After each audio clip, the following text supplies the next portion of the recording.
नमस्तेऽस्तु महामाये श्रीपीडे सुरपूजिते शङ्खचक्रगदाहस्ते महालक्ष्मी नमोऽस्तु ते।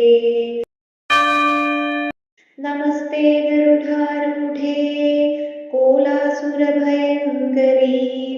सर्वपापहरे देवी महालक्ष्मी नमोऽस्तु ते। सर्वज्ञे सर्ववरदे सर्वदुष्टभयङ्करी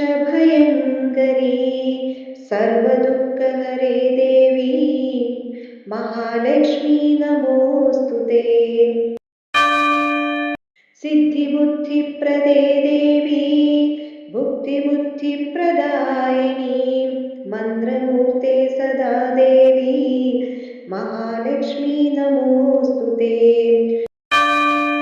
आदिन्दरहिते देवी आद्यशक्ति महेश्वरी योगजे योगसम्भूते महालक्ष्मी नमोऽस्तु ते। स्थूलसूक्ष्ममहारौद्रे महाशक्ति महोदरे महापापहरे देवी महालक्ष्मी नमोऽस्तु ते। पद्मासनस्थिते देवी परब्रह्मस्वरूपिणी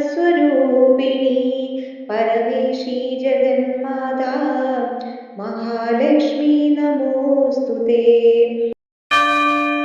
श्वेताम्बरधरे देवी नानालङ्कारभूषिते जगत्स्थिते जगन्मातर् महालक्ष्मी नमोऽस्तु ते।